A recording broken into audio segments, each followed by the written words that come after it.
예, 여러분 안녕하세요. 진실한 세상 구독자님 존재감을 더하는 손잡아TV입니다. 이번에는 부산시 기장군에 위치한 1350년 고찰인 장안사 사찰의 사연, 보호수로 지정된 아름다운 단풍나무의 사연, 108번뇌의 진리가 무엇인지에 대하여 흥미롭고 논리적으로 알아보겠습니다. 장안사는 부처님의 정신으로 이루어진 불광산 자락에 위치하고 있고 중생들에게 편안한 안식처와 같은 사찰이라는 의미를 가진 장안사입니다. 장안사는 지금부터 1350년 전 673년 신라 문무대왕 13년에 원효대사가 창건한 사찰로 대한민국 최고의 역사적 의미를 자랑하고 있는 사찰입니다.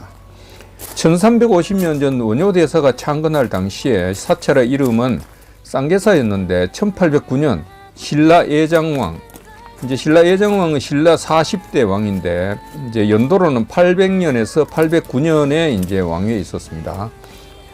이 사찰을 다녀간 뒤에 예장왕이 이 사찰을 다녀간 뒤에 쌍계사를 장안사라고 이름을 바꾼 것입니다. 예장왕은 신라 40대 왕으로 아버지인 39대 소성왕이 갑자기 죽었어요. 그러자 장자기 때문에 13살의 어린 나이에 왕위에 올랐죠. 조선 6대 왕 단종과 비슷한 케이스입니다. 예장왕의 삼촌인 헌덕왕과 흥덕왕, 삼촌 형제예요. 이게 형제가 왕위 찬탈을 위해 가지고 예장왕이 살해당했어요. 예장왕을 죽인 겁니다. 삼촌 둘이서. 그때가 809년이었는데 예장왕이 장안사를 다녀간 직후였습니다. 그때가. 그래서 사실 신라는 이후부터 김씨 족단 간의 왕위 찬탈의 피바람이 110년간 이어지면서 신라가 사실상 멸망하게 되는 그런 길로 접어든 것이 바로 예장왕 살해 사건입니다. 이게 이러한 예장왕의 사연 때문일까요? 예장왕에 대한 안타까움과 사후 세계에서의 평안함을 기원하는 의미에서 쌍계사를 장안사로 이름을 바꾼 것은 아닌가 생각하게 됩니다. 그렇다고 볼 수 있겠죠. 우리나라 대부분의 사찰은 외적이나 호적 등의 침략 때 앞장서서 나라를 지키는 호국 불교였기 때문에 적들이 사찰을 불태워버리는 천벌받을 짓을 많이 했지 않습니까?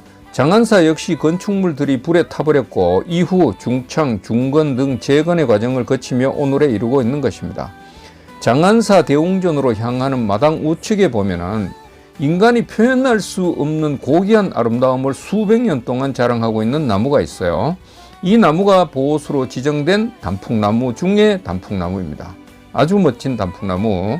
최고의 아름다움을 자랑하는 이 단풍나무의 나이는 200살 내지 한 300살로 추정하고 있고 키는 5m, 가슴둘레는 2.8m 정도 되는 것으로 나타나고 있습니다. 가지들이 오묘하게 얽혀서 만들어낸 나무의 형상을 보면은 단풍나무가 얼마나 예술적인 나무인가를 알 수 있는 것이죠.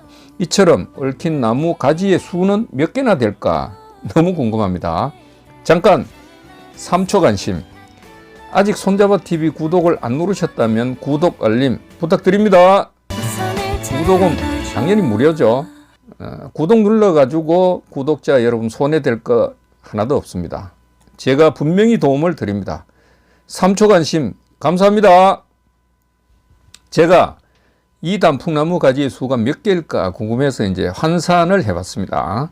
저는 이런 거 궁금하면은 파고 들어가 보는데 처음 몇 동이 원줄기 3개가 올라왔고 그 다음에 또 아들 줄기가 거기서 한 5개 정도로 갈라졌다고 볼 수 있고 이후에는 가지들이 3개씩 쭉 갈라지면서 이어지는데 이 3개씩 갈라진 게 6회 정도라고 제가 계산을 해봅니다. 6회.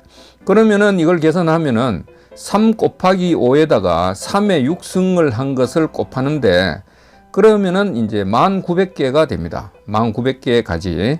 사람으로 보면은 1900명의 자식을 거느린 것과 같다고 할 수 있는데 우리가 가지 많은 나무에 바람 잘 날 없다고 하지 않습니까? 단풍나무는 이 수만 개의 가지를 어떻게 기억하고 관리할까요? 인간보다 더 복잡한 것이 나무인 것 같지 않습니까? 정말 대단해 보입니다. 단풍이라는 말은 식물의 잎이 붉은색 혹은 노란색으로 물드는 것을 말하지 않습니까? 식물은 생존 전략의 일환으로 계절의 변화에 따라서 꽃을 피우기도 하고 단풍으로 물들이는 등의 현상을 보이고 있는 것이죠. 사계절이 뚜렷한 우리나라에서는 일반적으로 식물들이 봄에 꽃을 피우는데 이 꽃은 매일 30km씩 북상한다고 하잖아요. 북으로 올라갑니다. 반대로 이제 단풍은 매일 20km씩 북쪽에서 남쪽으로 향하면 내려옵니다. 이게 내려오면서 가을을 재촉하는 등 식물이 왔던 길을 다시 돌아가려는 듯 반대 현상을 보입니다. 그죠? 식물들이 봄에는 붉은색, 노란색, 흰색 등 꽃으로 아름다움을 뽐내고 가을에는 단풍으로 더 화려하게 세상을 물들이는 것이 식물들입니다. 식물들의 잎이 울긋불긋 물드는 것은 녹색을 띤 잎의 광합성 주체인 녹색 엽록소 기능이 떨어지면서 광합성 보조 색소인 안토시아닌, 카로틴, 크산토필, 탄닌 등의 색들이 나타나게 되는데 이것이 이제 단풍인 것입니다. 이렇게 나타난 것이 단풍이에요. 그래서 식물 잎의 색은 안토시아닌 성분이 많으면 빨간색으로, 크산토필 성분이 많으면 노란색으로, 카로틴 성분이 많으면 황적색, 말하자면 당근색 있지 않습니까? 황적색을 강하게 띠고 탄닌 성분이 많으면 검붉은색이 이제 강하게 나타난다고 합니다. 여기에 이제 당분이 여기 당분이 있는데 당분이 풍부하면은 단풍색이 더 맑고 밝은 색을 띠게 되는데 가을 날씨의 일교차가 크고 청명한 날이 많으면은 당 성분이 많아져 가지고 멋진 단풍색을 띈다고 합니다. 일반 식물들의 단풍도 아름다운데 단풍나무의 단풍은 얼마나 더 아름다울까요? 얼마나 더 아름답기에 아예 단풍나무라는 명칭을 가지고 있을까 생각하게 됩니다. 단풍나무의 아름다움은 사계절을 가리지 않고 사람도 가리지 않고 자신의 아름다움을 뽐내는 독특한 강점을 가지고 있지 않습니까? 그 몇 가지를 한번 살펴볼까요? 단풍나무는 다양한 색으로 이제 잎을 물들입니다. 단풍나무는 붉은색, 주황색, 노란색 등 다양한 색으로 이제 화려함을 뽐내는데 특히 햇볕이 비스듬히 비추어질 때에는 단풍 색상은 찬란한 빛으로 변합니다. 찬란한 빛으로 변해요. 또 단풍나무의 단풍은 처음에는 노란색을 띠다가 점차 이제 붉은색으로 변하고 낙엽이 질 때는 불꽃이 피어나는 듯한 화려한 장면을 연출하기도 합니다. 아주 이제 요술방망이, 요술쟁이 같아요. 또 단풍나무는 계절에 따라 더 멋진 아름다움으로 이제 변화하는데 봄에는 푸른 잎과 아름다운 꽃으로 단장하고 여름에는 풍성한 푸른색의 단풍잎으로 변신하며 이제 단풍나무의 푸른색 자체가 이게 그 단풍이죠, 이게. 그래서 푸른색 단풍으로 변신하고 가을에는 울긋불긋 다양한 색으로 마술을 부린 듯하고 겨울에는 숨겨두었던 환상적인 선으로 이루어진 예술적인 가지들의 모습을 드러내는 것이 단풍나무입니다. 아주 그 예술가이기도 하고 요술쟁이이기도 한 것 같아요.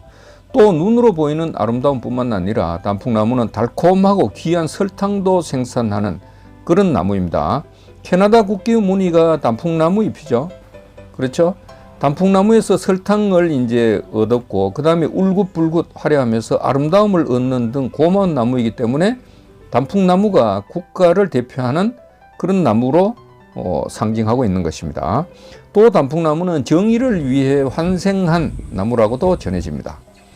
왕에게 3명의 공주가 있었는데 왕위를 물려주기 위해 가지고 딸기를 많이 따오는 이제 공주에게 왕위를 물려주겠다고 했어요. 그래서 한 공주가 바구니에 딸기를 이제 가득 땄고 2명의 이제 공주가 딸기를 가득 딴 공주를 제거하기 위해 가지고 이제 흑심을 품었고 그래서 제거해서 땅에 이제 묻어버렸어요. 그래서 이 무덤에서 단풍나무가 이제 돋아났는데 한 소년이 단풍나무 가지를 꺾어 가지고 피리를 만들어 불었더니 나는 왕의 딸이었다라는 소리가 났다는 겁니다. 그래서 단풍나무가 공주의 억울함을 전해준 것이고 이 사실을 왕에게 알렸고 왕은 사악한 두 공주에게 엄한 벌을 내렸다고 합니다. 이처럼 단풍나무는 우리에게 아름다움과 이로움은 물론 정의로움도 인식하게 하는 나무로 알려지고 있습니다. 부처님 가르침의 기본은 108번뇌를 다스리는 것이라고 할 수 있고 이것이 인간 삶에서 모든 것을 포괄한다고 할 수 있겠죠. 중생들은 부처님에게 108배를 올리며 자신의 번뇌를 깨닫고자 합니다. 그죠? 중생들이. 특히 장안사 사찰에서는 일반 중생들에게 108번뇌의 진리를 깨우쳐 주려고 하는 듯해요. 불교에서 108번뇌를 불법의 근본으로 여길 정도로 중시하고 있죠. 마음을 다스리는 염주도 보면은 108개이고 불공들이는 절의 숫자도 보면은 우리가 108배를 합니다. 그래서 108번뇌라는 것이 무엇을 말하는 것일까? 108번뇌, 우리가 그 염주알이 108개라는 거고, 그 다음에 이제 108번, 108배를 하고, 108이라는 숫자는 알지만은 거기에 담긴 의미는 우리가 간과하고 있는 거죠. 그래서 이에 대해서 이제 한번 살펴보겠습니다. 108번뇌라는 단순한 의미는 108가지 걱정과 괴로움이라는 뜻이에요. 이게 인간 삶의 희로애락, 인간 삶의 만사라고 할 수 있는 것이죠. 그래서 불교에서는 걱정과 괴로움이라는 번뇌를 불법으로 다스리고 끊임없이 깨달음의 길로 나아가야 한다는 것입니다. 그죠? 인간에게 번뇌는 눈, 귀, 코, 입, 피부, 마음 등 6가지. 이제 이 6가지 감각 기관인 이거를 이제 육군이라고 하는데 육군에서 유발된다는 것이죠. 이 육군은 사물의 색, 그러니까 이제 색은 눈으로 보는 거고, 소리는 귀로 듣는 거고, 냄새는 코로 맡는 거고, 맛은 입으로 보는 거고, 촉감은 피부로 느끼는 거고, 그리고 생각을 하는 것이죠. 그래서 이를 이제 육진이라고 합니다. 우리가 이 6가지를.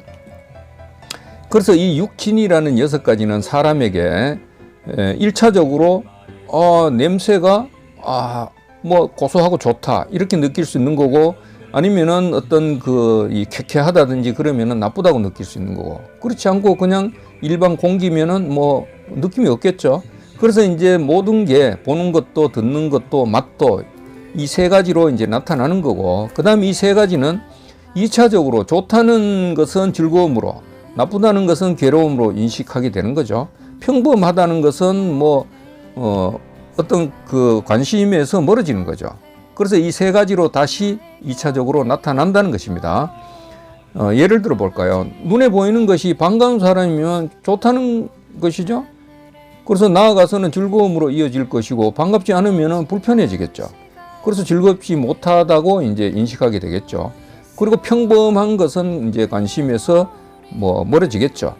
그래서 이렇게 이제 말하자면 귀로 듣는 소리나 입으로 먹는 맛도 그렇게 나타난다는 것이고, 이러한 인간사를 한마디로 말하는 것이 108번뇌인 것입니다. 그죠?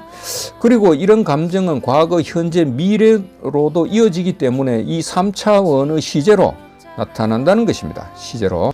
그러면 108번뇌의 108이라는 개수를, 숫자가 어떻게 해서 이제 산출이 된 것이냐, 이거를 이제 계산을 해보면은 사람들이 감각기관으로 인식하는 육진 위에서 6가지에다가 6에다가 1차적으로 인식하는 3가지를 곱하면 18이 되겠죠.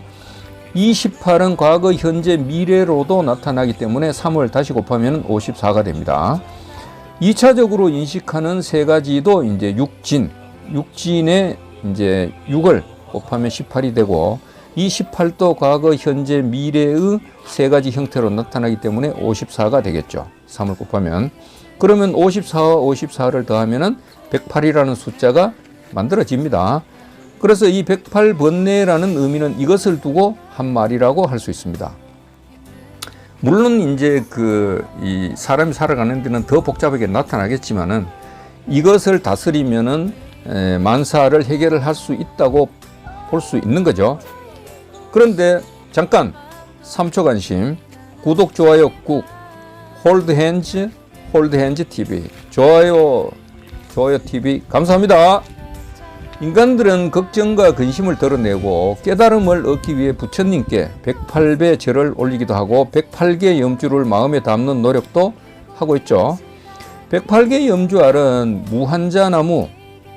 무한자나무나 그 열매를 가지고 이제 만드는데, 이제 무한자나무는 이제 아프지 않게 한다는 나무예요. 그리고 이제 모감주 나무도 무한자나무과입니다. 그래서 부처님이 손쉽게 불도를 닦을 수 있는 방법이라고 한 것입니다. 그래서 108개 염주를 가지고 염불을 20만 번 하면은 천상에 태어난다고 하고 100만 번 이상 하면은 모든 번뇌가 사라져 열반에 이른다고 하신 것입니다. 말하자면은 부처님이 이제 열반에 드신 거죠. 불교에서 최고의 그 위치는 열반입니다. 장안사 앞마당에 다정하게 있는 4개의 불상을 또 보면은 각자가 특이한 모습을 하고 있어요. 맨 왼쪽에 이제 첫 번째 불상은 귀를 막고 있고, 두 번째 그 옆에 불상은 입을 주의하라는 모습을 하고 있고, 세 번째 불상은 눈을 가리고 있어요. 그리고 맨 오른쪽의 불상은 정사, 즉 마음을 다스리고 있는 듯한 기도를 드리는 자세를 하고 있습니다. 이 4개의 불상은 108번뇌의 감각기관 중에도 4가지를 강조한 것 같습니다. 부처님은 팔정도에서도 이와 유사한 의미를 강조하셨는데, 정견, 올바르게 보는 것, 정사, 올바르게 생각하는 것, 정어, 올바르게 말하는 것이 이제 중요하다고 했어요. 그리고 이런 이제 말이나 현상들은 정청, 올바르게 들어야 한다는 것이죠. 그래서 이제 불광사는 중생들에게 부처님의 정신을 전하고 있고, 장안사는 중생들이 편안하기를 기도하고 있습니다. 또 단풍나무는 인간들에게 아름답고 정의롭게 살라고 하고 있고, 미니 이 4개의 다정한 불상은 108가지의 번뇌를 풀어내는 메시지를 전해주는 듯한 이곳, 바로 이곳이 1350년을 이어온 장안사입니다. 오늘 또 내일 또 구독자님들이 단풍나무처럼 아름답고 장안사, 장안이라는 말처럼 늘 평안하시기를 손잡아TV가 응원합니다. 이번에도 구독, 좋아요로 손잡아TV와 손을 잡아주셔서 감사합니다. 감사합니다.